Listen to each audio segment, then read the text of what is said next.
Oh, hi there. How's it Hi. going? Good. Can you hear me, Liz? Yes, I can. How are Okay, you perfect. doing?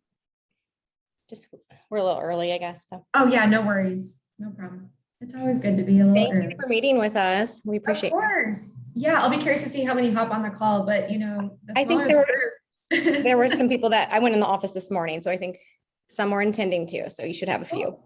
Cool, cool, cool, cool. Yeah, I think this will be a really good training. So I Awesome. haven't really done like a dedicated comps one, so it was really a good ask to build out like a new curriculum. So that'll be good.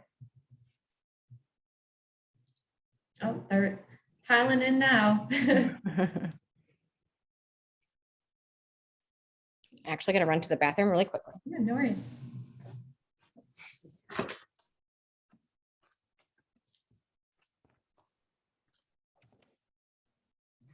Hi, Liz. Hey, how's it going? Pretty good. Good. Happy Friday. Yeah, you too. Thanks. I was just going to let you know I'm going to be on for just the first couple minutes here. I've got to run to a wedding. Oh, wow. Yeah, Chelsea, our old office manager's tying the knot down in Ashland. So Very cool. Yeah, no worries. I told JD I'm recording everything, so you all can have, carte blanche to send it out afterwards or do whatever you want with the recording.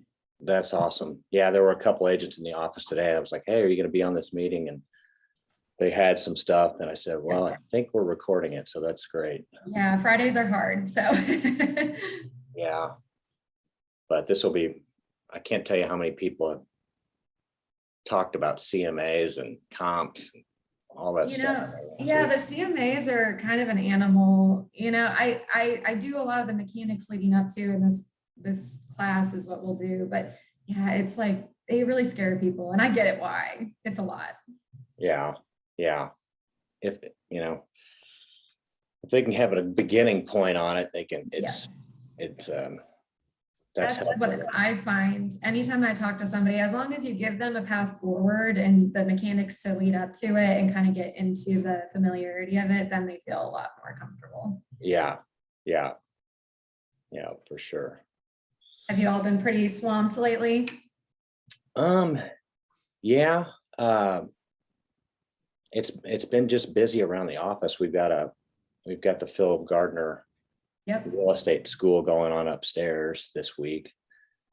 Mhm. And so Brent's been doing that here. But yeah, I mean, same old stuff on the market side of things, but Yeah, there's a lot of new agents this year. I mean, we've gotten tons of new members this year, as you all probably already know. yeah, us too, Yeah, yeah. so it's all good though. Yep. How's your new office? It's good. I have my cat and my dog behind me, so that's always a nice addition to the workplace. Are you at the office or are you at home? Do you work No, at I'm at home. I don't know if you would have heard yet, but so I work remotely. I moved to St. Louis. So I work remotely like 4 days of the week, and then I come back to Columbia 1 day a week, Okay. back to the actual new building that we bought. So, Wow. yeah, big changes.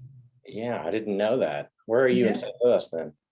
So I'm in Lindenwood Park, so I'm really close to like the Ted Drew's off of Chippewa, if you're familiar with that. No, but I It's love St. Louis. Yeah, it's a really cute old neighborhood, like brick gingerbread houses. And Aw. yeah, we really love it so far. My fiance got a job offer with WashU that he couldn't turn down. So thankfully Brian let me stay on remotely and we're making it work. Yeah, that's great. Are you gonna Yeah. you're gonna be sticking around then? I hope so. I keep telling people as long as it's mutually beneficial for all parties, I Yeah. feel like with COVID, it really changed the game as far as, people don't really stop by the office anymore, like at all. So with that and being able to do these kinds of trainings remotely, and I'm able to hook up the phone system at home, like my phone is here and it rings just like I'm at the office. So it works pretty slick for now. Obviously, if the members start getting upset, maybe we'll have to have a talk. But I think people so far are pretty cool with it. Yeah, yeah. Well, If good for anything, you. I get more work done at home. So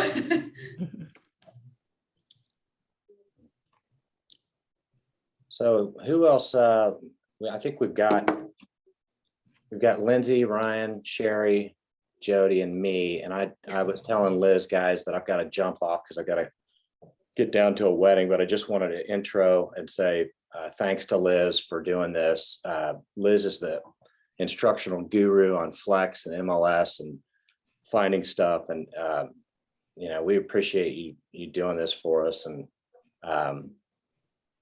yeah, and we've got several other new agents and wish they all could be here, but good thing that it's recorded. And are we doing another one of these? We're doing this one, and then we're not going to have time for everything that I sent you, but.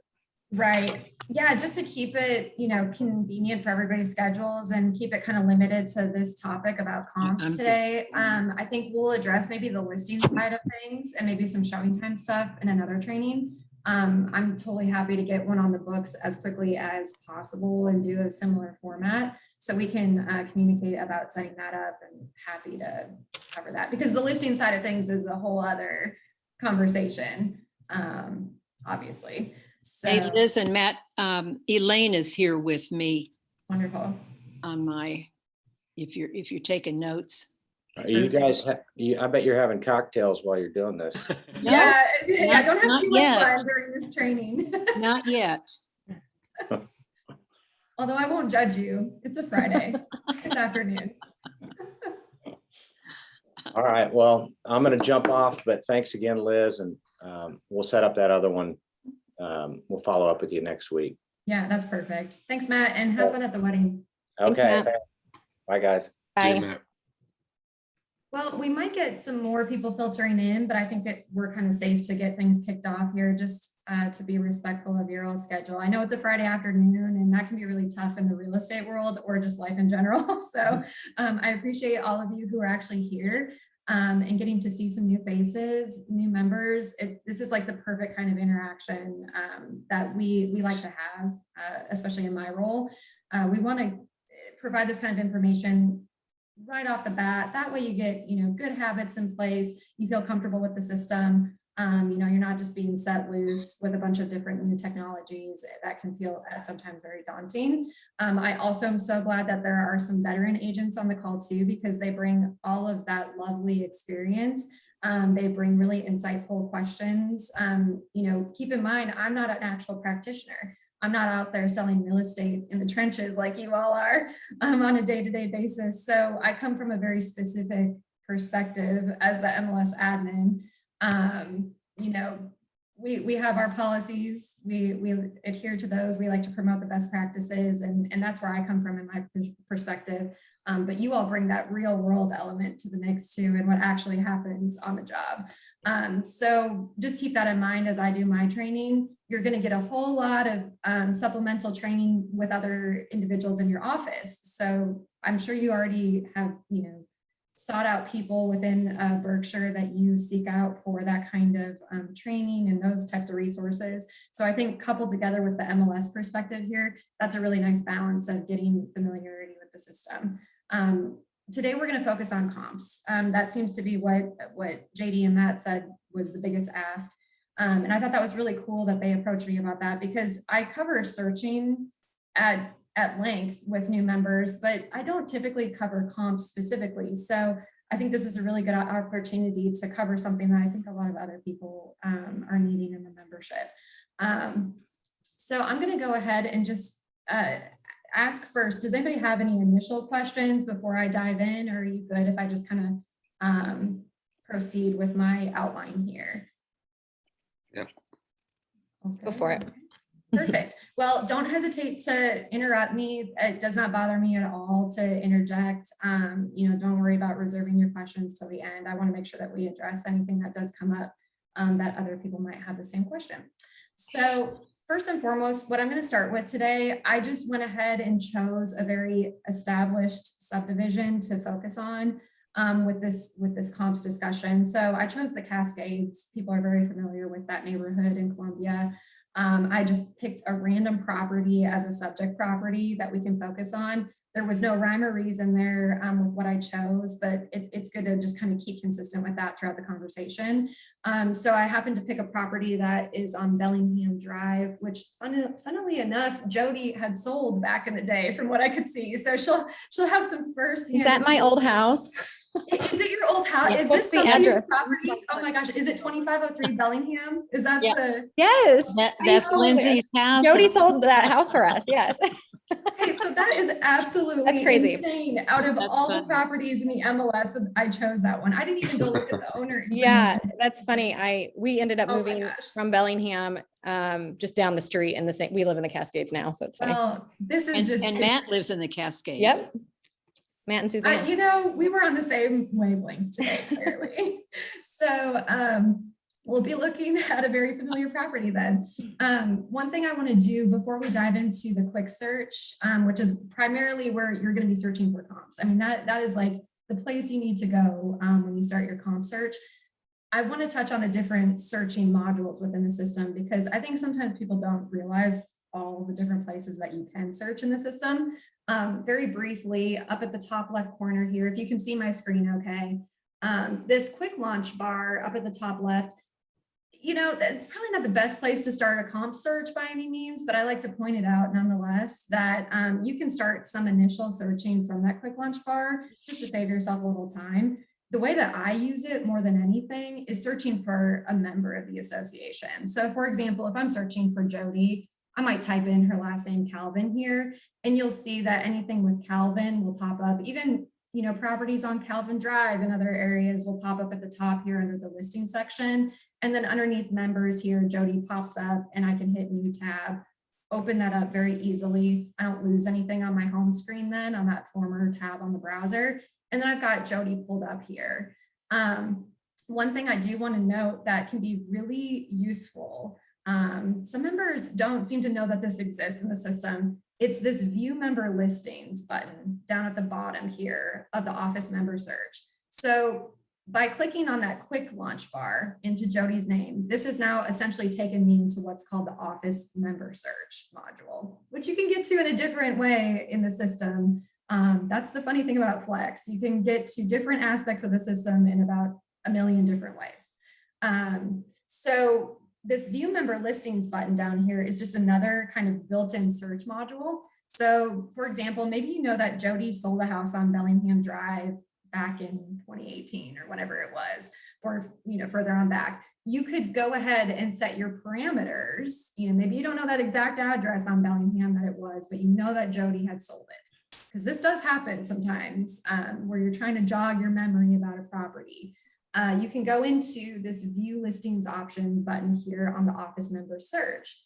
It's a really powerful tool. You can use this for a myriad of ways. Like I'm just focusing on one very specific example here.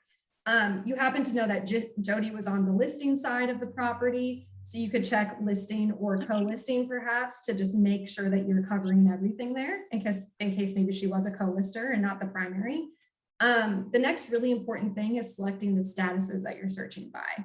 So you've got closed, expired, withdrawn, and canceled. That popped up because I had recently searched by those. It's always going to default in this section to whatever you most recently searched by in the office member search. If you need to add any more statuses, you can click inside of that open field there and you can hit, you know, active, coming soon, pending. But let's say you know for sure this property actually closed. It didn't, let's say maybe cancel or withdraw or expire. If you want to narrow that down so you're not sifting through a bunch of stuff, you could deselect those options and just leave it on closed status. And maybe, like I said, you know, a time range. I meant to make note of when Jody sold that property on Bellingham, and of course I didn't. But we'll go ahead and just leave this date range as it is. I mean, we'll see anything that Jody showed during that date range, which probably won't include Bellingham, but that's fine. So I'm going to hit save on here, and then I'm going to search for Jody again. So if I type in her last name and pop her up, and then hit that view member listings button. So I set my parameters first, and then I go back in to find the member and hit view member listings. I can look at anything that Jody closed back in 2018. which is obviously going to be quite a few properties. It just depends on the member that you're searching by. But for example, maybe you were looking for this particular property on Cash's Crossing that you knew that she sold that year. You could click on the MLS number there and dive into the details. And that's, again, just really important. If you know who sold it, you know who had it listed, but you may not know the exact property address. The other thing that could be helpful in this regard too is you might just know, generally speaking, where it was located in Columbia. If that was the case, you could just hit this map function up here at the top right, and the system will plot all of those closed listings of Jody's with these blue dots. So you could zoom in on the system and maybe you know for sure, oh yeah, that property was over here in this vicinity. You could click on that blue dot and then go into more info, and it takes you to that Cash's Crossing listing. So just, again, not necessarily in the comp kind of section of things, but I do like to highlight that as just an available search method, if you will. So I'm going to go ahead and close that browser tab. We're going to deviate a little bit. So as you click on the menu button here in the top left, you'll see that Flex has nicely outlined all of your search modules that we're talking about here. So quick search, like I said, we're going to get into way more detail on that and just a few steps. So we're going to skip over that. I do want to mention with CMAs today, since that's kind of the progression that we're moving towards, we're obtaining comps to then build a CMA. I am a huge proponent of starting a CMA from a search.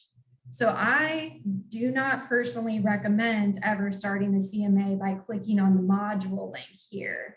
It's very tempting, and I can understand why people would think, oh, well, I'm going to start a CMA, so I'm going to go to that section of the system.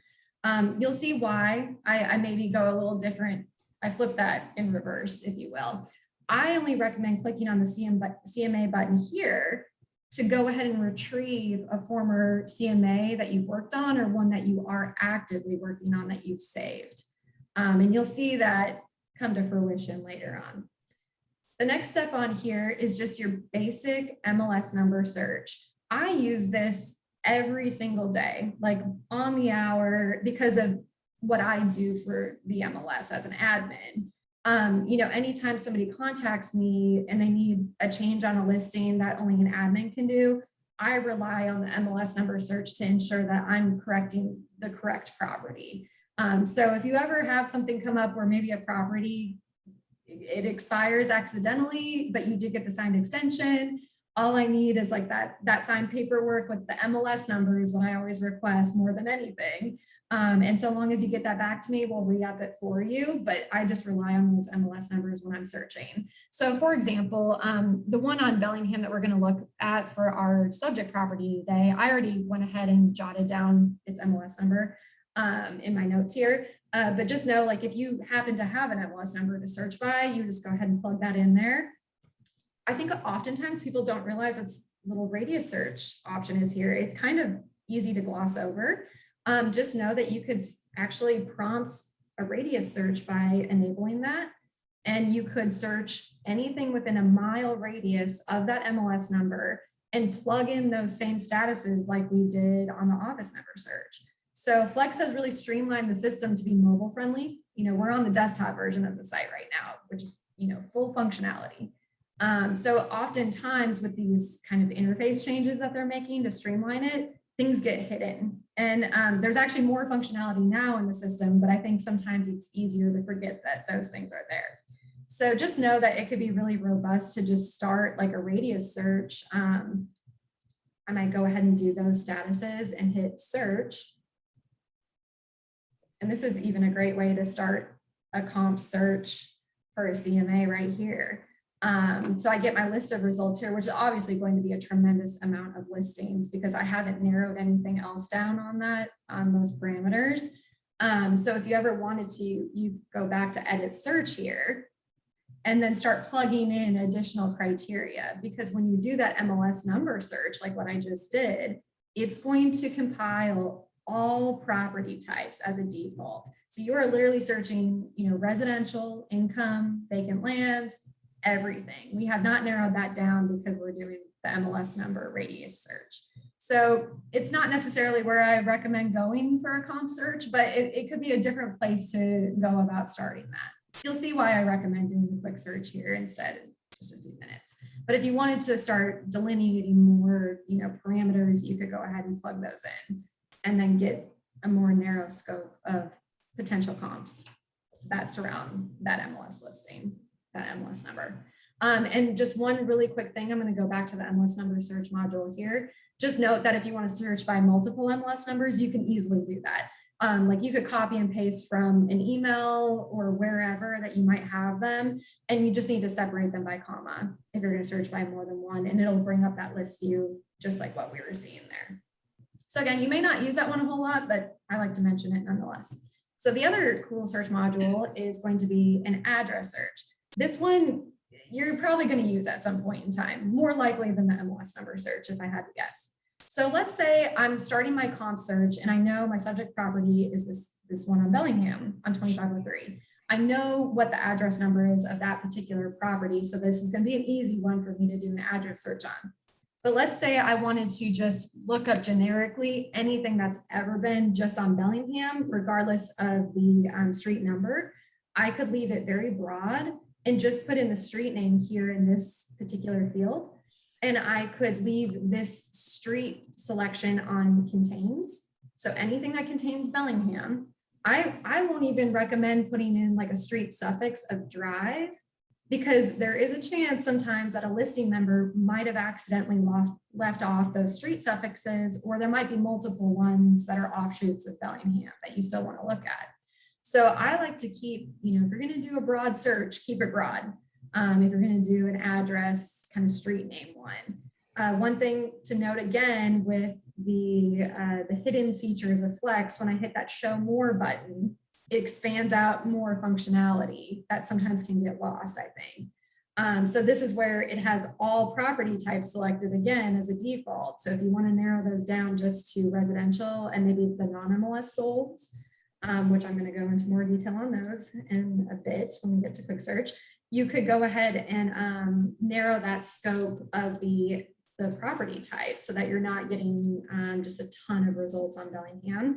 And then you might leave the status one empty because you want to get anything that's ever been listed regardless of status. So if I do something broad like that and hit search, it's going to give me anything that's ever been on Bellingham Drive, regardless of street number, regardless of status, regardless who sold it.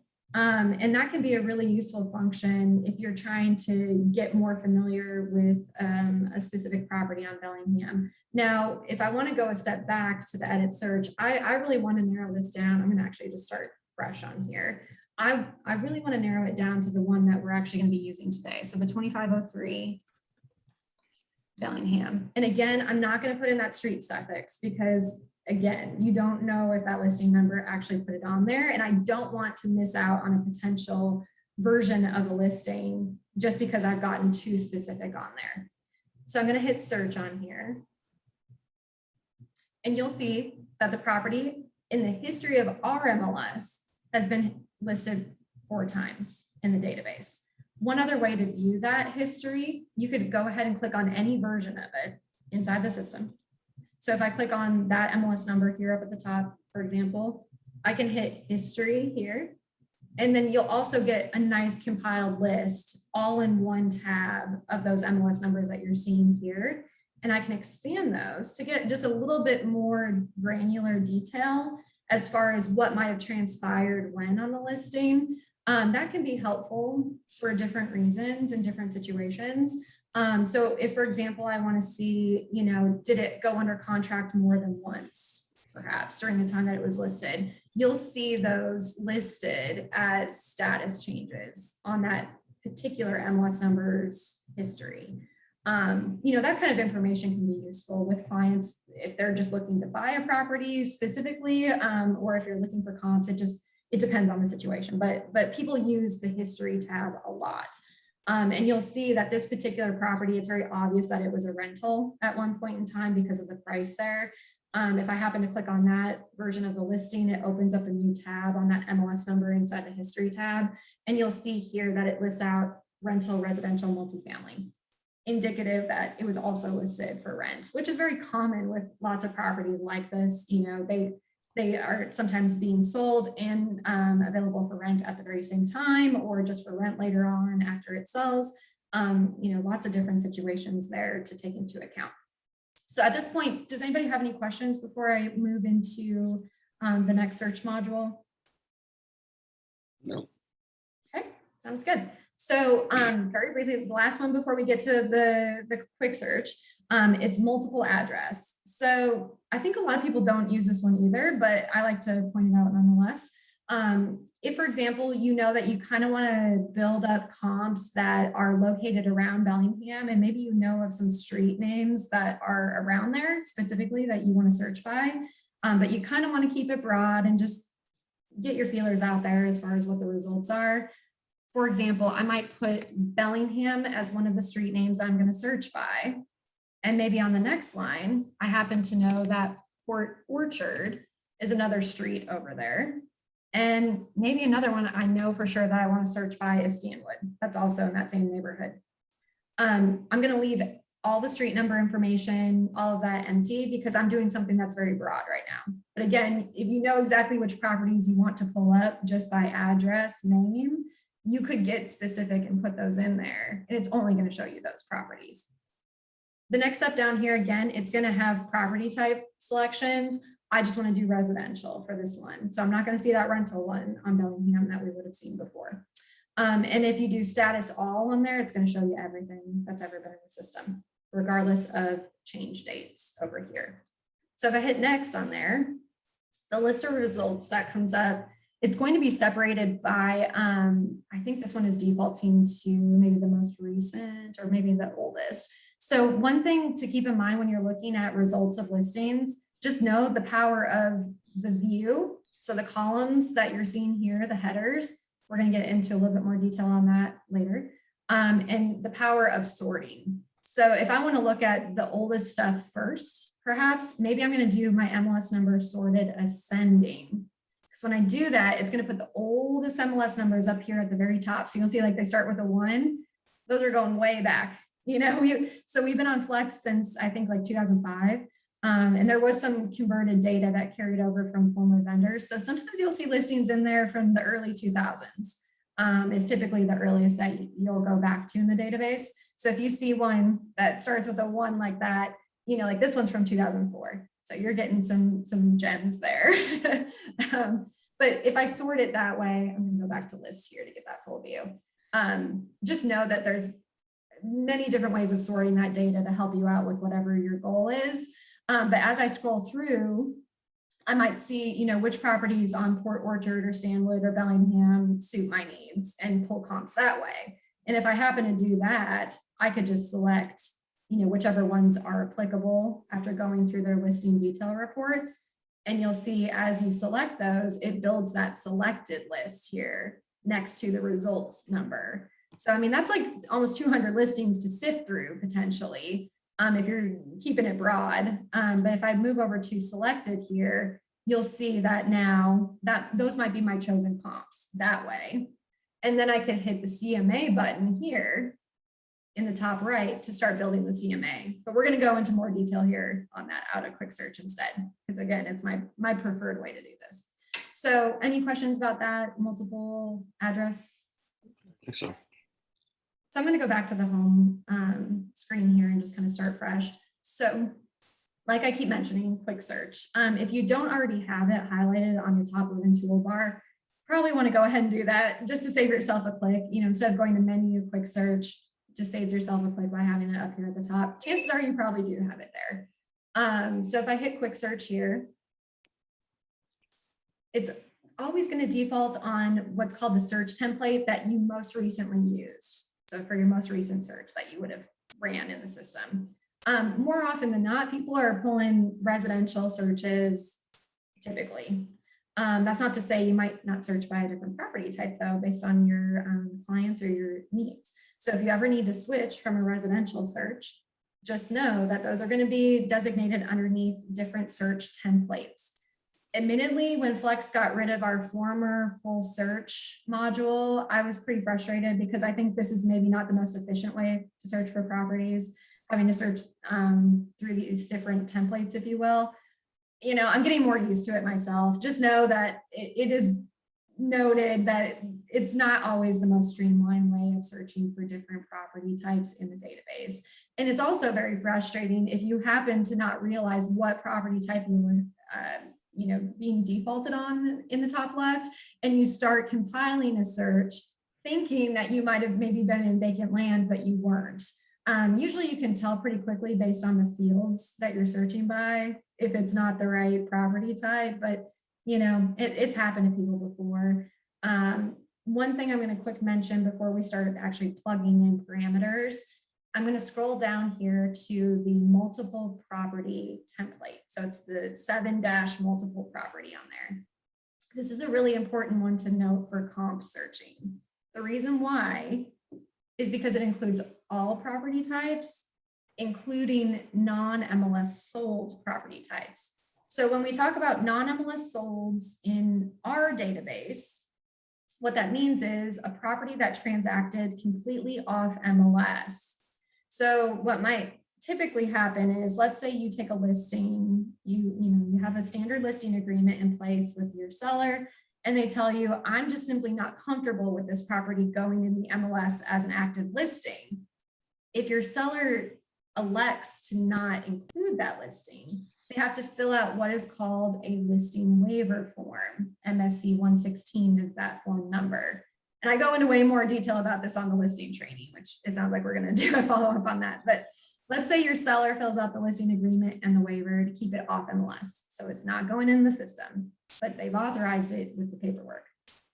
Let's say it goes under contract and goes to close internally with a Berkshire agent, because when it's on a waiver, because of clear cooperation, it's got to be an office exclusive listing. So let's say it transacts off MLS, it goes to close. At that point in time, once it's closed, it can be entered in as a non-MLS sold comp listing in the database. And people do it just for that reason, so that people can use it as a comp for situations just like this. I will tell you that not a ton of non-MLS sold properties get entered in the database. I see that number increasing over the years because I try to educate people on it. Just know that there's no time frame constrictions with non-MLS solds. You could go ahead and enter in a comp that closed a year ago. If it was properly put on a waiver and it closed, you could enter that in now and you're not going to get a penalty because it's going to be entered in under that comp property type when you go to add it. The timeline restrictions apply only for a standard, active listing under the regular property types where you have to get those in within a business day. The other situation with a comp listing might be, let's say there was a FSBO that was listed and you brought the buyer and it closed, clearly off MLS because it was a FSBO. What you could do with, I would say, written permission from the former seller, ask them, hey, are you okay with us entering in this property data in our MLS? And if they say yes, go ahead and enter that in after it's closed as a non-MLS sold. And if you do enter one in, just let me know about it specifically so that we can make sure the non-member is selected for the listing member, so that it doesn't show you as both the listing and the selling member on there, if that makes sense. We just don't want to show, Berkshire had both sides of the deal if you only brought the buyer in that scenario.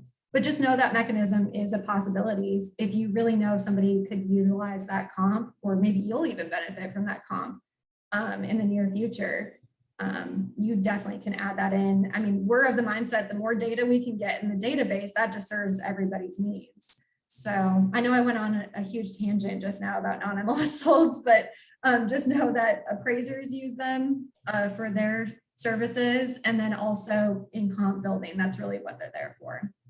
So if I want to maybe just search by residential standard and then also residential non-MLS sold to start my comp searching, I can click in this kind of white space here where the property types are listed, and I might go ahead and just click on residential, and I'm going to take on my keyboard, I'm going to hit the control button, and I'm going to scroll down. Oops, I didn't mean to zoom out there. I'm going to scroll down and then at the same time hit RES non-MLS sold. So now you'll see that I've only selected those two instead of the entire list of property types there. But you'll note that it has to be done that way under the multiple property type template, because you can't add a property type to the residential one.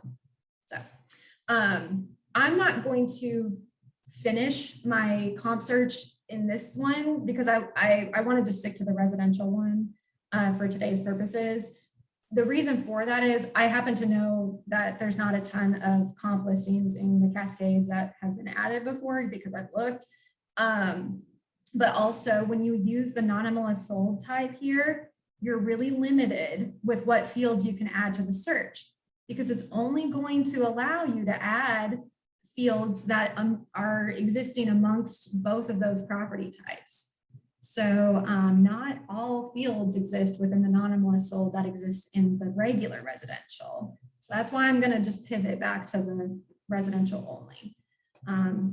It can still be a useful tool to search with the comp property type, especially in a low inventory market. And if you know it was added that way, that might be the one that you need to get everything to work out the way that it needs to work out. So I'm going to go back up here to my change search template and go to 1-residential. Just know that what you're seeing here, this compiled list of fields to search by, those are ones that the MLS has created as a template that we've made inheritable by all of our members. You can create as many of these templates as you want to. So if you want to create one that's for comp purposes that includes residential and RES non-MLS sold only, you could go back and do that under the multiple property type one and leave it how we had it. And then go up here and hit save and save quick search template. And if you do that and name it, maybe like res comps, that way you save yourself some work the next time that you go about doing a similar thing. If you always want to search by residential and non-MLS sold residential, just know that when you name it, it's going to show up in this list here. Whatever naming mechanism you used, it's going to show up that way in the list. So, and then what I want to quick highlight here are statuses. They seem straightforward enough for most people, especially the veteran members on here. They're going to be like, why are you covering statuses? But it's actually really important to note when you're searching for properties of differing statuses, obviously active, very straightforward, active for sale, coming soon, no showings for up to 14 calendar days, days on market don't accrue while it's coming soon. It will show a start showing date on that listing in the database to know when showings are going to begin and are allowed by other participants. Pending obviously is under contract. Just know that if you ever see active with a kick out on there, that's purely so that that property can be syndicated to third-party sites while that contingency is in place. And, you know, the seller isn't hindered for that. You know, they're able to still advertise that actively with that kick out on there. There's going to be like a little yellow number 7 if it's a 72-hour kick out, for example, next to the MLS number in a list of listing results, if that's the case. Close, obviously, it's sold off MLS, or I shouldn't say off MLS, it's no longer for sale on MLS. Expired, that listing agreement has expired. Withdrawn, this is the one that I like to cover in the most detail. So people confuse withdrawn and canceled all the time. Withdrawn is a temporary status. So days on market do not accrue while a property is in withdrawn status. It cannot be publicly advertised while it's in that status. So you have to go yank the sign out of the yard. You can't do showings while it's withdrawn. And that's because you get that benefit of the days on market not accruing while it's in that status. That's purely, you know, for a situation like a pipe burst or something like that. And the seller has instructed you, I can't do showings until this gets fixed. And that way you can hold on to your listing agreement. It's still in full force and effect. It's just a status distinction in the system, letting people know it's just not ready for showings right now. One thing to note about withdrawn is if you're searching by that, just know that that property will stay withdrawn up until date of expiration on the listing, which you can't see that information unless it's your own property. But just know that a listing member has to keep extending a property like they would normally. That listing agreement has to keep getting extended if they're going to maintain withdrawn status. Otherwise, when it hits date of expiration, it goes to expired. So, and then canceled is terminated. That listing agreement has been terminated, it is no longer for sale on the market. And you can ignore deleted, that is purely an admin one. That's like, if you made a total oopsie putting in a property in the MLS, you didn't mean to, you let me know, I can go ahead and expunge it from the database. And just know, technically though it says deleted, they can always be revived if they need to be. So they aren't forever gone. But you won't see that one in the list of available searching to you. So if I pick an off-market status, kind of like a pending or a closed or an expired, you'll see that it starts defaulting to these off-market dates. It's always going to default, and I'm going to zoom in here so you can see my screen a little bit better. It's always going to default to a year back.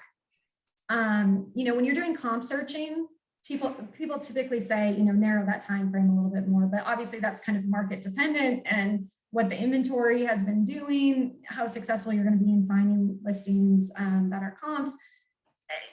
That's where you're going to get your more localized knowledge with a fellow agent in your office or your broker.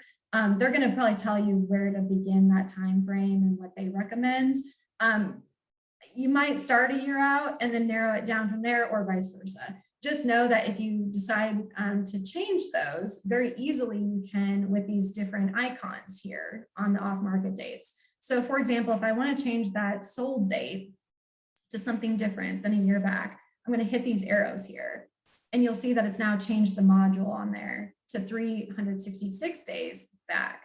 Well, maybe I want to go to 6 months back, but I don't want to have to put in those specific date ranges because that takes extra time. I could just go to 6 and then change that from days to months back. So 6 months back is a pretty common one, I would say, for comp searching. So you could do that for all of your off-market dates here if you want to keep them the same. I will tell you that it's very common for people to forget about it defaulting to the year back. They quick look at that 2020 date and they just like assume it's in the current year, and that throws people off, or if they were thinking that they were searching further back than that. So just always remember it defaults to a year back. Any questions at this point before I keep going in? Yeah, how do you select like pending, closed, and expired? How do you select multiple things at the same time? Great question. So there's like 3 different ways to do it. So if you only need to pick one thing, you're just going to click with your mouse. If you need to select things that are not contiguous with one another, if you will, I'm going to first select, you know, maybe active with my mouse and release that. It's always so funny explaining this over Zoom because it's like kind of a weird thing. So you might practice it on your own computer if you have one. So I'll click that with my mouse, and then now I'm going to hit Control on my keyboard and hold that down. So if I want to click instead now pending, I'm still holding Control right now as I'm talking. I haven't released that yet. But the minute I do, now I can't select another one without it wiping out everything. Now, if I want to select ones that are all in a line, I can hit Shift. So let's say maybe I hit active. I'm not holding down my mouse at all, but now I'm hitting down Shift, and I'm going to use my arrow down key while I'm holding Shift at the same time. And it's now selected those 3 in a row. Does that make sense? I know it's really hard to explain that virtually. Yes. Okay, perfect. Thank you. So for comp searching, you may decide to search by like all the statuses just to get a full kind of overview of what's going on in that area that you're searching. Again, that's going to be whatever the person you're working with might recommend something different. Just know that for this particular training today, I'm going to go ahead and search all statuses just to show you the number of listings that we can kind of narrow it by. So, and then I'm going to change that withdrawal since we did go ahead and add that in there. I'm going to make that match with everything else. So you'll see we're going to get a large list of results here because we haven't really told the system anything other than statuses at this point. So this is where I'm personally a fan of setting my areas before I go much further, because I like to narrow the scope of it and get that designated first. So what I'm going to show you how to do is called creating overlays. It's an underutilized aspect of the system, but it's one that you should know and love to do because it is the most effective and accurate way to search the database. I cannot stress that enough. If you leave today with nothing else, overlays should be the thing that you remember from today's lessons. So creating an overlay is essentially drawing on a map and saving a shape, a search area, if you will. This all ties in very nicely with the discussion about MLS areas. I'm sure a lot of the veteran agents on the call today are probably fans of searching by MLS areas, which is fine. In a comp search, you're probably not going to use that a whole lot. That would probably just be like a basic search for a buyer client that people tend to use these, but I can be wrong. I think some appraisers actually use them too, which scares the living crap out of me. But the reason why I don't like MLS areas, and I'll show you this visually, is I'm going to click on overlays over here to give you a visual of what I'm referring to. So if I click on 2021 MLS areas here, it's now overlaid this shape, which you'll see is Boone County, the outline of Boone County. And then the inner circle here is the boundaries of the city of Columbia. These MLS areas are completely arbitrary. While they are directional to some degree, I find them an inadequate way of searching, because who's to say your definition of central is my definition of central? I think a lot of times when consumers approach clients, or when consumers approach their agents, they say, I want to live in, Southwest or wherever that might be. Well, that's where you need to have that conversation with people. What's your definition of Southwest? And not what is our MLSs, because if I take a look here at, for example, Southwest, areas like, or subdivisions like Georgetown, for example, are not annexed into the city of Columbia. They technically reside in the county, but they are essentially an island because they are surrounded by a city boundary. So there are these islands of blue that do exist in capacities of Columbia. And so if you're searching by just Southwest, but your client would have been willing to live in Georgetown, you're missing out on all those listings. So I have this conversation more traditionally with, searching for a buyer in that regard. But again, I can't stress it enough. Like, just do not use areas in any aspect of searching. It is not an effective way to search the system. The system does designate areas based on map location of a listing. So long as that listing is located on that place on the map, that is the area that it is going to automatically assign it. There's no way to override that. Like, agents can't go in and change that. Back in the day they could, which was like a huge, almost fair housing issue, because people would change it to a more desired area. So we changed that to where you can't manipulate those now. So I'm gonna get off my soapbox of MLS areas and why you should not use them. And instead, I'm gonna pivot over to neighborhood searching with overlays, because I think it's more effective. You might say, well, Liz, if I'm going to search the Cascades neighborhood, why wouldn't I use subdivision as my search field? In the same kind of line of thinking with the MLS areas, subdivisions in Columbia can sometimes be a bit odd. First of all, you don't know if the listing agent has indicated the correct subdivision name on the listing. I can't tell you enough how often they get screwed up. Sometimes people are, I hate to say it, a little lazy. They go to add a listing and they might put Columbia as the subdivision instead of, for example, the Cascades. And so if you were searching by that hard and fast search field, you're going to maybe miss out on a comp that you were searching for in that subdivision. I like to correct those. Anytime that I see one that's the case, I go in as an admin and I can correct those to get them to be congruent in a neighborhood. I mean, there have been some that I've spent a day on correcting with the MLS vendor because they've been so miscategorized. We've actually talked about getting rid of the subdivision field in listing entry because it's really more for listing purposes, just to show you what that subdivision is, even though you can get it from legal description, more than it should be used as a search mechanism. Same thing with MLS areas. So what I'm in favor of doing is the neighborhood map searching here. What might be a useful tool for you is to go ahead and pinpoint your subject property on the map first, just to get your bearings straight. So if I hit this little pin icon down here at the bottom right, I know, again, I'm going to use that same subject property that we were talking about. So I'm going to plug in the 2503 Bellingham. And you can put in, one thing I failed to note from the very beginning is you might be using a subject property that's never been in the system. So just know that you might not get all of that nice historical information if it's never been listed in our MLS. And another thing to note too is if you're using this function that I'm on right now with the pin icon, it hasn't had to be in the MLS before. This is purely just, you could put any address there, regardless if it's been in the system. So if I hit locate here, it's going to go ahead and map to where that property is on Bellingham. And I know that that is the correct location. If for some reason it didn't map it exactly right, you can drag the back of the map here and move that pin to wherever it needs to go. So I might zoom in here and just make sure, is that street number correct? I'm going to hit use this location.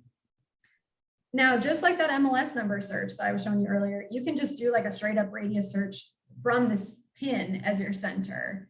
If I want to do that, I might go a mile out again and hit create radius.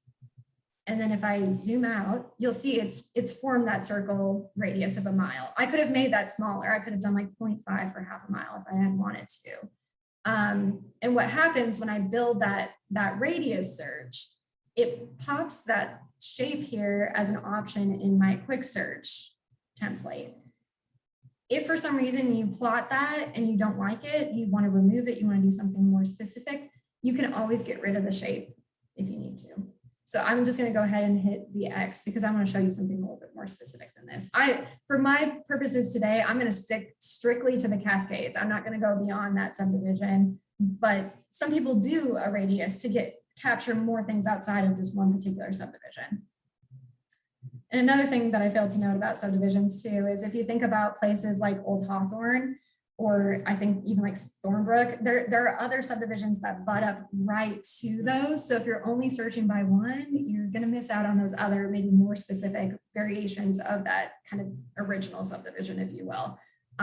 Just want to make sure it's abundantly clear. Do not search by subdivisions. So I'm going to remove the shape here. And I want to get a little bit more specific. So I'm going to go back to where I was. And on the overlays here for the dropdown, I'm going to put neighborhoods map Onyx on here. And you'll see that it maps the Cascades for me. You don't have to get as specific as I am getting today. I just want to show you that that option happens to be there. Not every single subdivision is inside of that overlay in Columbia, but as long as you have a general idea of where that subdivision is, you could then hit the polygon tool here at the bottom right. And you can trace this as exactly as you want to go. And I'm just plotting points with my mouse, being careful not to overlap them. You'll see how that works. Like the first time, if you accidentally plot your points incorrectly, it'll negate the shape. It'll just like remove it if you intersect them. So long as I've formed my neighborhood shape here, I'm going to double click to solidify that. And you'll see now it's also placed that there as a polygon. Well, maybe I go, you know what? I searched this for a lot of clients, or I think I might search for Cascades in the future again. I don't want to lose the work that I've just done. You know, it's great if you save this as a search, but I kind of want to also have this like in my tool belt for in the future where I don't have to redraw the shape for other clients. So that's where we're creating the overlays here. And what you can do is click on where it says polygon. And if I hit edit, I'm going to name this. Maybe I just want to call it Cascades or whatever you want to do. And you could draw multiple shapes. So keep in mind, like maybe, you know, if this is for client searching rather than maybe comps, you could do shapes that are independent of one another and then create an overlay that contains all those shapes in one. So just something to keep in mind. So I'm just going to click away to save that. And you'll see now, this is really handy. I'm going to remove it to show you how this works in the future. So it's gone now, but I want to re-add it. I'm going to click up in here and I'm going to go into, oh, it didn't say there for some reason. That's really weird. So it should show up under Cascades, but for whatever reason, it didn't say it there. My computer might be, let's see. I'm going to redraw that one more time here.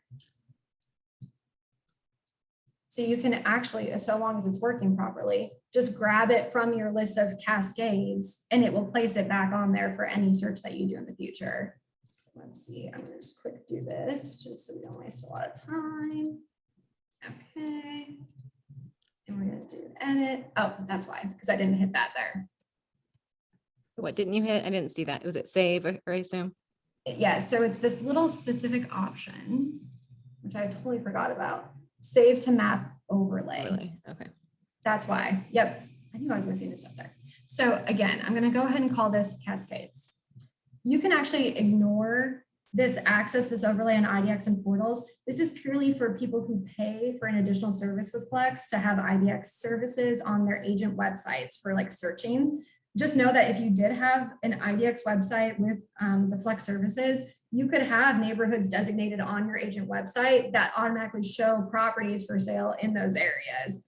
That's a whole other, discussion for another day, but that's what that's referring to. And you can actually add shapes to an existing one, which is really handy too, when I'm talking about those kind of independent shapes. So you can kind of start building them if you need to. But I'm just going to leave this as a new overlay and hit save. And now it's going to work the way that I was hoping that it would. So if I actually close that out again, now it should show up.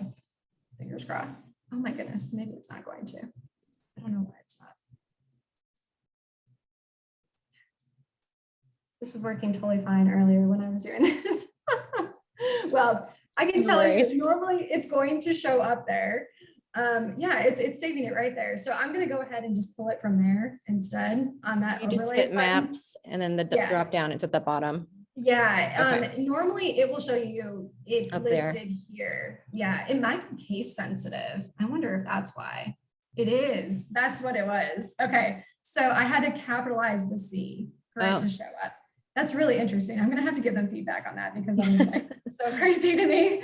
So just know that you can add the overlays in both of those areas. Gotcha. And you could start building those like for any subdivision or area that you think is commonly used for your clients or for your purposes for comps. But you're going to get a more accurate list of former listings by doing a map search any day of the week than by using those arbitrary fields. Yeah, it takes a little more time in the setup and you're probably like, Liz, I'm never going to spend that much time doing this, but I really feel strongly like in a low inventory market, save yourself the trouble of getting frustrated if you might capture that one that you wouldn't have by searching by those other fields. Any other questions before I move into the next steps of our comp search? Okay. So we've covered kind of this top half here. I'm not going to get into like the pricing of things. I'm gonna show you that on the results that we get. I'm not gonna narrow pricing, whether it be sold price or list price. We're not gonna do that for right now. You don't suggest putting like number of bedrooms or bathrooms? Yes, definitely number of bedrooms without fail, always. I would think on a comp search, you're gonna want to do that. Okay. Yep. So for the quick search, it's really nice because if I just plug in like a number 3, which is a common amount out in the Cascades that you're going to get at least 3 bedrooms, I would say.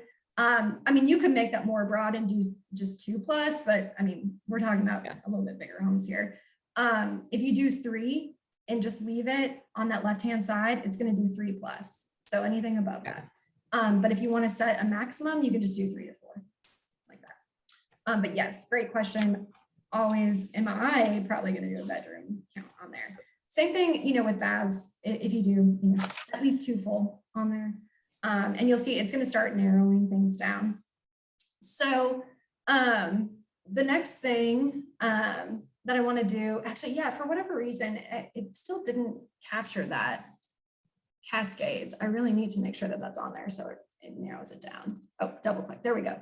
So now it's going to narrow that down tremendously. I mean, we're at like just 6 results here for anything that was 6 months back under those statuses, 3 to 4 bedrooms, over 2 baths. So at this point, you might decide, I don't want to keep narrowing it too much. I want to actually sift through this small number of listings and really decide what my true comps are. Just know that, common fields for comp searching, does it have a basement? Yes or no? If you want to add something like that, obviously a basement is here where you can plug that in. But my suggestion might be, look at your results and sort the list by that field. And that will give you a determination of maybe picking like a low or a high end, price property in comparison. But again, you're going to get that kind of knowledge from the person that you're working with, whoever your mentor is. That's just how I kind of approach this situation. Primary style is another really common thing to consider when you're looking at comps. What is the basis of the home construction, because that does affect the value of the properties. Are we comparing apples and oranges here? What are we doing? Apples to apples or no? But again, with this small number, I'm probably going to do less of this type of stuff here, or even adding more fields to the search, which if you want to do that, you'll hit that green plus icon here, and it will show you literally That's nice. every single search field. If I've typed nothing in at this point, it will show me every single thing that I can search by and add to that template on the left. So if, for example, I want to look at garages, that could be a useful one for comp searching. I would say, depending upon, maybe you're looking at rural properties or something, who knows. If I hit attached on here, or just the garage type category, it's going to shift those over to the left now. And you have to do that in order to be able to search by it.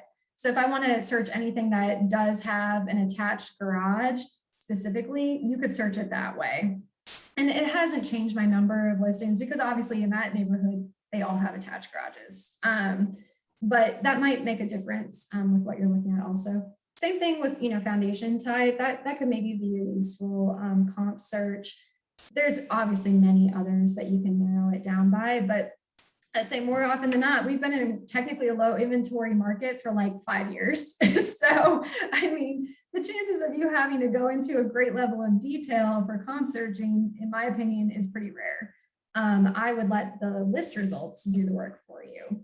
So any questions before I move into that kind of section of? What if you're looking in a neighborhood that has a variety of different styles of homes, like East Campus or older homes? Yep. How does, not to stray off of the Cascades one, I know that's an easy one to start with, but that kind of gets me. That's perfect. So what I would do in that scenario is exactly what I'm leading into. So that's a great question. So I'm just going to go ahead and click on view results here to show you this in action, if you will. So echoing what I mentioned earlier on, the view can be a really useful tool that I think a lot of people don't use. They think, oh, I can't do anything with this view. Like, this is just what I've been given from the MLS, and I can't manage this in any useful way. So in that particular question that you raised about the style of home, for example, maybe I want to search the results that I've gotten so far. Maybe I had like 200 here, and I really want to start narrowing these down to categories. You could hit the view button here up at that top right, and it's going to take you into the selected fields that I'm currently seeing as my column headers, and lists of available fields that I can add to those column headers. So if I want to search by something like primary style, for example, you have to know what the field name is. That's the hard part, because sometimes they're not named with the mechanism that you would initially think that they are. Primary style is pretty straightforward, but there are some where you're like, I would have never thought that's what that field was called. So instead of having primary style at the very tail end of my view, maybe I want to shift it up in the list to make it on the further part of the left. I can drag that up there to any part that I want to. Maybe there's some things that I don't need. Like maybe I'm just searching one area of town and I want to clean this up. I'm going to get rid of area because that's just going to cloud the data that I'm looking at. I know that they're all in Columbia. I'm going to get rid of that. Things like finished square foot total, it's already on there, but that's like a really useful thing to search for comps is finished square feet. I could have put a range in on the step prior for finished square feet, and you want to use this field here, the finished square foot total, not just the upper, for example.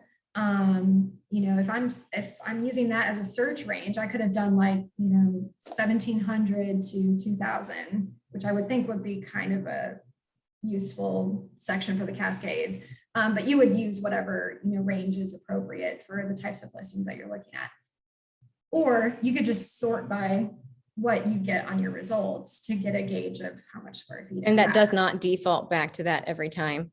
That's a great question. So if you want to go to the trouble of kind of creating a generic comp view, just like what we talked about with the search templates, you can do that with the views. So Okay. that way you don't have to redo all this work ever again. If you feel like you can kind of echo this to other situations, save yourself the work and spend. the That's called time an overlay? Is that the Um, overlay? This is the view. So the Okay. overlay was that step prior Yeah, with okay. building the shape on the Gotcha. map. But great question. Sold price is a great one to just look at a glance too on comps, if it did close. So that might be something that you put next to sold date and just get things lined out the way that they make sense to you. And I'm trying to think of one other one that we might add in there. Oh, basement. So like basement again. Here we go, general property. So it's always going to throw it at the very bottom, but maybe I want to actually be able to sort by those. And I want it a little bit more visible to me with the other stuff that I'm looking at. Okay, yeah, I'll leave it there. So now, let's say I feel pretty comfortable that that's what I'm doing. I happened to work on one earlier that I called comps that I was already defaulting on here. So it's going to just save it to what I had already been working on, but just know that you can name it whatever you want. I just happen to call it comps. It's going to show the photo on there for the listings. That's an obvious thing. The inheritable, that's just for me as an admin. Do I want to make this available to all MLS subscribers? I'm not going to do that for this one. So don't worry, you won't be seeing this comps view in your database anytime soon. You could make this a default for any list views that you're looking at in the system for, your office listings. If you do an address or MLS number search, you can make different views the default for those, which I don't think you would do that for the comps of, for those. I would not leave that as a default, most likely. Now the sort column here, this is really interesting. So if you click on custom sort, you could have it default to a sort that you've created. And it's been a hot minute since I've done this, but essentially you could have the column headers sort in a mechanism that you want. Like you could sort it first by square footage and then sort it by primary style, for example. That way you don't have to manually do those sortings on your own. And it's already going to spit it out that way for you to save you that work. So if I want to create a sort, for example, maybe I'm just going to do square footage. Again, it's been a long time since I've done one of these ones. So if I do, and I apologize for how many square footage fields we have. Appraisers love it, but it can be a little much sometimes. So if I plug one of the fields that I know that I want to sort by to the left or to the right, I can hit either ascending or descending to tell the system how I want it to sort. So, largest square footage on top is going to be descending, smallest is going to be ascending. So I can also then do basement, for example, and yes or no is going to sort ascending or descending. Ascending would be no's on top and then yeses on bottom because of the alphabetical characters. So maybe that's all I'm going to do with the sort right now. I'm going to hit save up here at the top right. So it's changed things for us. Now, as far as what we're seeing here, I again might want to do something totally different as far as the search sort goes. But just know that for whatever reason, it didn't actually sort it, but it should the next time around. So if I sort those by no or yes, most of the properties I'm looking at here have a basement. So that's pretty standard, I'm sure, out in that neighborhood. And then primary style, going back to your example about the East Campus listings, if you saw, a full-fledged list of properties, you could sort by that to kind of get an idea of like, what are we looking at here at a glance as you're going through and pulling out your comps. So I don't know if that answers your question, but that saves you some time from having to go into each listing detail report and having to look for that data. You can literally put whatever you want on the top here. It's just determining what's going to be most effective for the properties that you're comping out. So any questions before I start selecting some comps and then building the CMA? I would be remiss if I didn't note on here, as you're going through and determining, like, is this a suitable comp property or not? You're probably going to find, oh, they have the rooms listed, the dimensions, they've got all this great stuff. Just keep that in mind when you go to list properties in the future too. Like it's kind of fair assumption that other people want that amount of data when they're looking for comps also. I think it's so easy to forget when you're working on one side of the scenario. Yeah, the data is great when you're working with the buyer, but if you fail to do that in the future when you go to list properties, like you're diminishing the value of the MLS. So I can't encourage enough, when you go to list a property, take the time and put in that type of information on a listing, because it is well received by appraisers and people looking for comps in the database. That extra work is not going to waste. Heck, you might even need to use that in the future if you're using that property as a comp and you didn't have it written down somewhere. So I cannot stress enough to you, like, take the extra time and put tons of information into your listings. Even in a hot market where you have to get something listed quickly. So let's say I want to use, after going through, maybe I determined that this, and that are suitable comps. I'm not going to give you the rhyme or reason I'm determining those. That's kind of that expert knowledge with the people that you're working with at Berkshire. They can help you with that. But let's say I've determined that these three are the ones that I like. Before I hit CMA, there's a cool feature here that I think is also underutilized. It's this compare button. And it's probably because it's very hidden and not easily seen. So if you hit compare, this can be some handy stuff. If you're just trying to get some information about a neighborhood, for example, maybe you didn't even make specific selections. Maybe you've selected everything that closed within a certain neighborhood boundary for an entire year. And you want to get an idea, what was the average sold price of any property in Thornbrook, for 2020?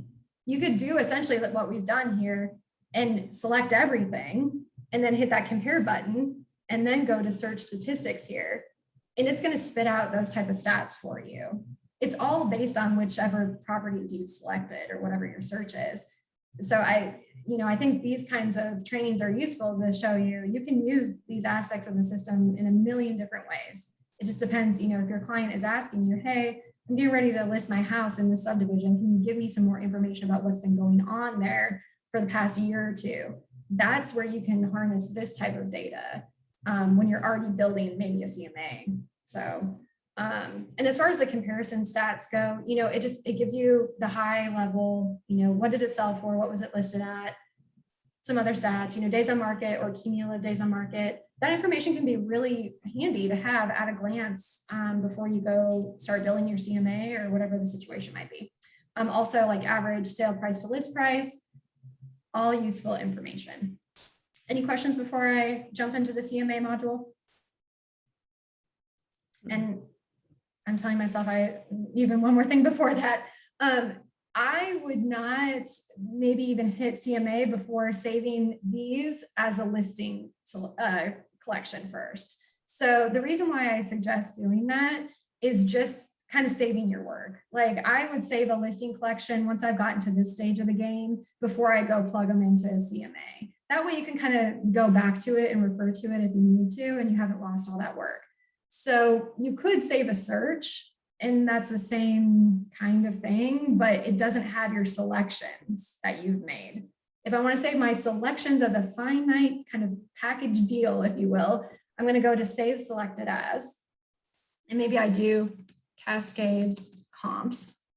And I absolutely want to make sure it says save to my listing collections on there and hit save. And just know that those are always going to be accessible if you go to menu. So I just typed in a keyword in that search there. So COLL for collections as a keyword. Instead of sifting through that entire menu list, you can use those little parameter kind of searches to narrow it down. If I click on listing collections here, I don't want to lose my work, but if I click on that, it will show me that as kind of an available thing to click on. And then it will spit out those 3 properties only to me in the list. So I like saving a collection before I hit the CMA button, but that's just me. So now I'm going to hit CMA, and I want to make sure that I use selected and not all results, because if I used all, it's going to plug in all 6 of those and not just the 3. I'm going to hit use selected. And I am personally a fan of the quick CMA. Again, that is totally up to whoever, bless you, whoever is training you. A lot of appraisers use the statistical CMA because it's a lot more in depth with the numbers. Full CMA, you know, it's just a larger version of the quick CMA. In my opinion, the quick CMA is just the easiest thing to use, but again, so that's what I'm going to use today. I also want to give full disclosure. I'm just showing you the basic mechanics of building the CMA. This is by no means giving you an idea of like what kind of actual adjustments you would be making on a property by property basis for, you know, upgrades and things when you're comparing properties. That again is that expert knowledge with the people that you are training with internally at Berkshire. So if I have picked my module here and hit next step, I always personally like adding a cover page to the CMA. I think it just gives it a more professional look, if you will. I also am a huge fan of the map of the subject and comparable properties. You can do a satellite map or a street map, either one works. You can look at what it appears to be at the very end and go back and change these if you need to. You're not married to these selections at the very end. So you can also put in the subject property description. If you type something up, I would not necessarily go to the trouble of doing that. And I would personally leave everything else pretty well the same on those default selections. I just happen to like making those top two ones without a doubt. So the CMA module, it just follows a linear progression. It looks really scary and daunting at first, but it's really just kind of an order of operations thing as you move down the line. So we've already gone to the trouble of, you know, picking our CMA type. And then now we're going to move on down to the cover page here. You can rename it if you wanted to, like with the subject address, if you wanted to, the specific number on there if you want to. You can leave the date on there or not, etc. So I'm going to pop over, moving down the right to the subject. So this is where you plug in your subject property. Again, the one that we happen to be looking at today, it has been listed in the MLS several times, but you might be using a subject property that's never been in the system. So don't fret, you can use the system either way in that regard. You can just manually plug in the address if it's never been in the system before. But if it has, you can use this auto-populate fields from existing listing. So again, I just happen to know what the MLS number was of that subject property that was most recently listed for sale. And I can't stress that enough. I would use the most recent version if you feel confident with whatever that listing agent plugged in there. If maybe like Jody knows, well, my data might have been a little bit better. You might use that MLS number from the former listing, but that's totally up to your discretion on that. So I'm going to hit submit there. And you'll notice now it's plugged in that photo from the most recent version of the listing. And it's also plugged in some other data straight from the MLS system, you know, number of bedrooms, total number of baths, square footage, lot dimensions, number of acres. You'll see, you know, lot dimension and number of acres. Those are essentially two similar fields. You're not going to find that most people fill out both of those. So I might go ahead and just X that one out, that it doesn't have any data. Why take up the space on the CMA if I don't need to? So primary style and year built. These are all like the most important aspects of the CMA in comp searching. You know, just keep that in mind as you're building your comp search. Like those are the kinds of fields that we talked about using earlier for the searching. So, and so long as I feel good about that list, I can go ahead and just move to the next step here. You can add new items if you want to, as far as field names are concerned. If you want to hit this new item button here, you can search the available field list and just plug those in and it'll pull the data from the listing. But like I said, keep it simple. These are the ones that are like tried and true. You know, don't reinvent the wheel is what I would say. So I'm going to hit next step here. And you'll see that these are the 3 MLS listings that we have told the system that these are our necessary comps that we're using. You can also manually add comps that have not been transacted in the MLS. I want to say that was on a earlier. Oh, here we go. So if I hit add comparables, you can actually move over to this non-comparables and create a new comparable of just basic data that you know to be true of that property that transacted off MLS. That does happen a lot where you know of one that closed, but it never went in the system. And you want to add it to your CMA. You can do that from that step there. Or if you are now familiar with any other listings that you want to add to your CMA, maybe one just closed yesterday that meets all these criteria, and I want to add that, you could add that by MLS number super easily at that step there and just plug that on in. So I'm going to return to the CMA there. I don't want to manipulate anything with that. So again, just those 3 comparables. I'm going to move over to the next step here. And it's now going to line out my subject property at the top and then the 3 underneath that. This is the part of the program where it's like, again, expert knowledge is key if you want to make adjustments to your CMA for the pricing. Some people choose not to make any adjustments and just leave the data as is and have a conversation with their client, about the context of the situation. I don't know the percentage of people who do adjustments and who don't. I don't have that information. But just know if you do want to go to the trouble of creating an adjustment, lowering or adding value to a property because of a specific feature, you can do that in the section here. There's also this very dangerous button called auto adjust comparables. That's all based on stuff that you've told the system that you want to consider an auto adjustment. That could work out well if you've gone to the trouble of establishing those parameters, but I don't know. I don't know if it's as useful as maybe some people think that is. Well, let's say I maybe want to create a new adjustment. For example, like maybe one of these had a different number of bathrooms. Maybe it has one extra. I could go to this total bathrooms here, and you'll see that this one does on Shalon. I could add in, an extra, and again, this is like completely arbitrary what I'm putting on here, so don't laugh at me, but I'm just going to put in 5,000 for today. So I've made that adjustment to that property in that manner. But again, not necessarily recommending that you do this. So you can go through that kind of finite adjustment for different fields of the data. As I go through that and I feel good about it, maybe I go to the next step here, which is the summary. So it's going to show me the low, average, median, high, spit out those numbers, give me that good kind of overview of the comps I'm looking at. I'm going to go to the next step here for the recommendation. You can obviously manually override those to whatever you want them to be on the report at the very end. So that's where you might not have calculated those adjustments in that section, but maybe you just go ahead and put in your manual recommendations there. So I'm going to move on to the next step here. This just, again, reiterates what we selected at the very beginning, because they always want to make sure before you make it a PDF, like, hey, are you sure that this is how you want the report to look like? So I'm going to leave these all as is because we've already set that up. So I'm going to go ahead and download this as a PDF and show you. I'm going to spit that out here. It's got Bellingham listed as the subject property on the cover page. That's why I choose the cover page, because I feel like it just looks a little bit more professional.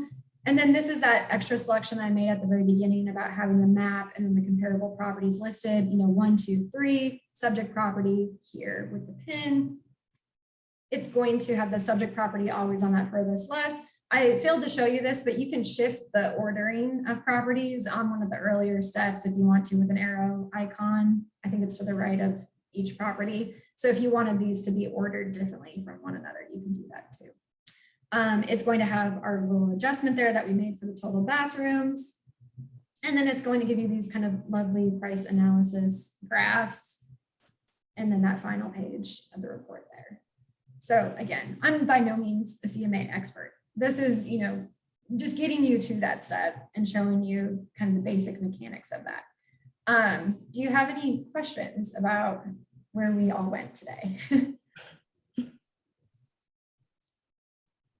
think I just need to play around with it. That's exactly what Flex is. It's like, you cannot break it. Nobody knows the work that you've done in there until you give them the report. Yeah. So that's what I tell people all the time. Was this useful? Because I'll take this feedback, definitely don't feel like you're hurting my feelings. I always want good honest feedback on a training so that we can make it useful for everybody. It was very good. It was good. Do you have anything in like a PDF form. I know the system seems to change and update very regularly. That would be like a quick user guide. I guess there's a search, or there's a tool in there you can do that, I guess. Yeah, no, that's a great question. So Guided as help. far as, yeah, just like generic help resources with Flex, they have a few different avenues that you can go. So I'm going back to the home screen here. So under help, one thing that they've added recently that I think is really great is this FlexMLS Academy. So if you click on that, it's actually going to pop you out to a new browser tab. If I want to use a keyword in that little search down there, for example, maybe I'm going to just use CMA. They've got some pre-compiled videos that might echo a lot of what I showed you today, but it's going to be on more of a national overview because each MLS is very different from one another. So just know when you watch those, take some of that info with a grain of salt. You know, our system may not be configured exactly like the ones that they're using as a test database, but they're a great resource. You know, on a specific topic like a CMA, that's exactly what I would do first. And then as far as like a PDF printout, they should have, one thing you might do is go back to that CMA. And this is where we're gonna have, if I would have saved it, which I did not on the CMA, if I would have saved it, it would have had it listed here as a save CMA. You can hit that help button and go help with this page.